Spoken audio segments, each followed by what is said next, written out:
Pemirsa, warga antusias antri pemanfaatan program pemutihan sanksi pajak dan bea balik nama kendaraan bermotor di Polda Metro Jaya. Dan program ini dirasakan sangat membantu masyarakat.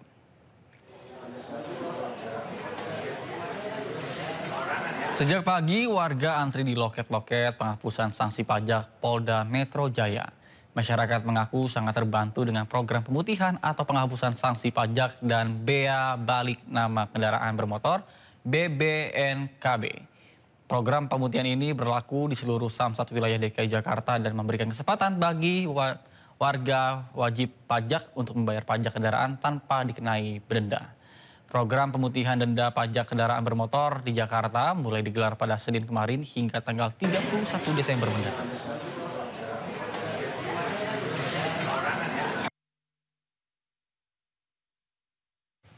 Harga pangan di pasaran terus naik, namun pemerintah pastikan makan bergizi gratis akan terus berjalan dan tidak terpengaruh kenaikan harga.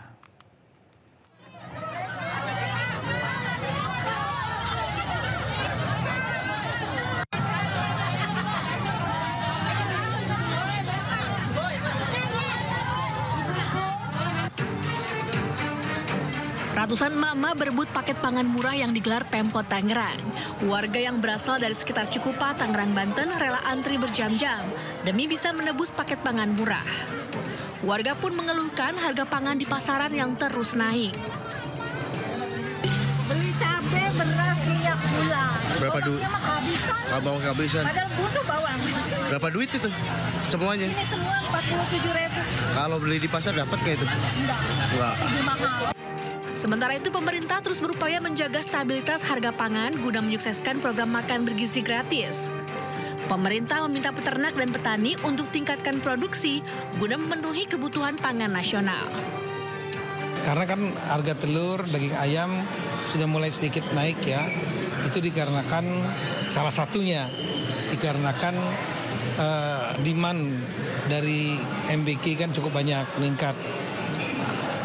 Oleh karena itu saya koordinasi dengan kepala daerah, kemudian dengan Menteri Pertanian untuk mendorong para peternak ayam, ras dan telur ya untuk bisa memperbanyak produksi dan suplai mereka.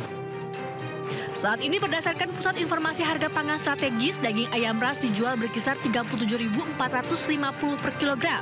Sedangkan harga telur ayam berkisar Rp31.500 per kilogram. Tim Liputan, iNews melaporkan.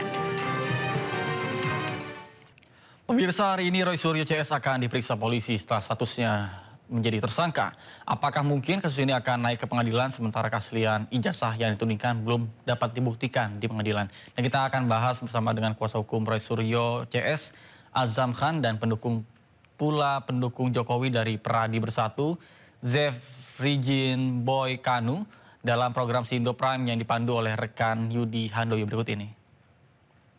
8, ya oke. Udah bisa didengar ya suara saya? Aman Bang, silakan. Agak delay kita ternyata. Oke, ya jadi gini. Oke. Jadi gini, penetapan 8 tersangka itu memang agak sumir ya, atau sumir ya kalau menurut saya ya. Kenapa? Karena begini, selama ada penyidikan mulai dari klarifikasi saksi sampai sekarang kan belum ya, sampai adanya surat penetapan 8 orang tersangka itu, memang kita tidak pernah ditunjukkan ijazahnya gitu loh. Kalau saya akan memberikan satu ilusi, kalau Anda punya jam tangan Anda diambil saya, tentu Anda melaporkan bahwa saya mengambil. Pada saat penyidikan itu ditunjukkan, benar nggak yang diambil Pak Azam ini jam tangan ini? Nah, tinggal saya menjawab tidak atau iya, kan begitu. Ya. Seharusnya begitu, kan ini pidana itu pidana. Artinya mengarah pada pembuktian. Selain daripada itu, ini kan soal kepentingan umum.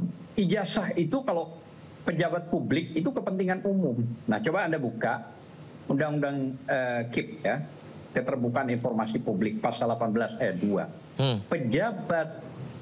Pejabat negara itu pejabat publik itu jika rakyatnya yang minta, ya wajib dong diberitahu bukan tidak diberitahu. Dan ini kasus sebenarnya sudah mulai tahun 2022, mulai zaman Gus Nur dan Bang Bantri, ya, yang di Solo sidangnya. Tapi kan tak pernah ditunjukkan waktu itu fotokopi. Nah, kembali pada persoalan edit, ya, kita sudah pernah menyampaikan juga di beberapa stasiun televisi bahwa Pak Asep sebagai Kapolda menyampaikan 8 orang mengedit itu salah.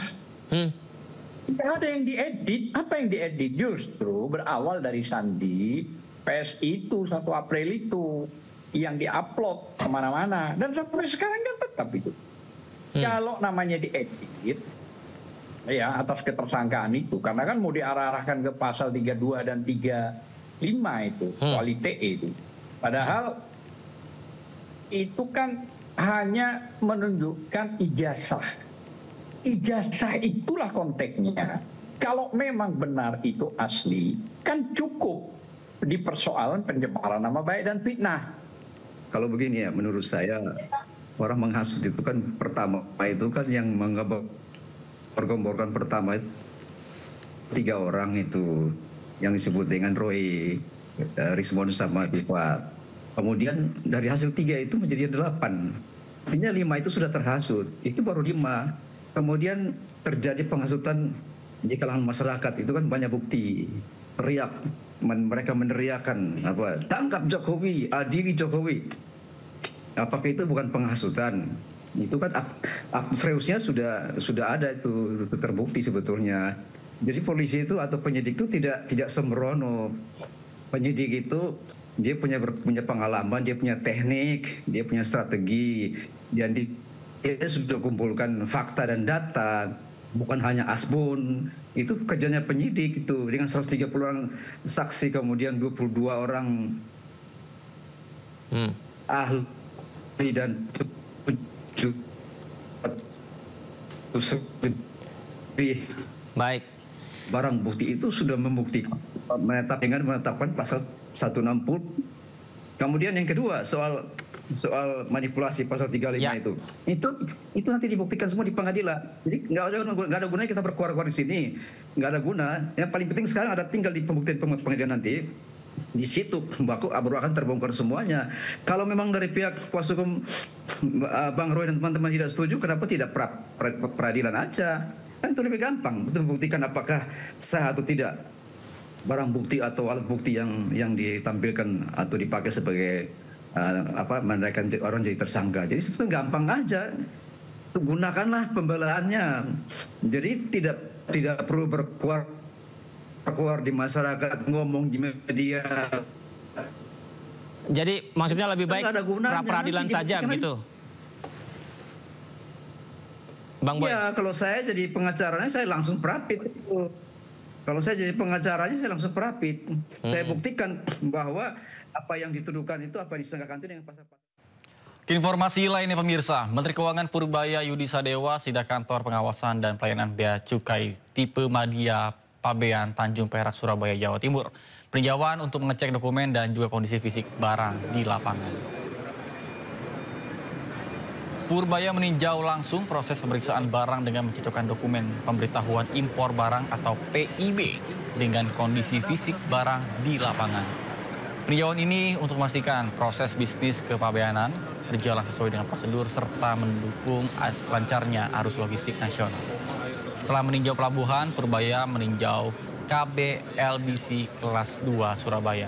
Kemudian fasilitas laboratorium ini mendukung tugas dan juga fungsi bea cukai melalui pengujian serta identifikasi barang secara laboratoris.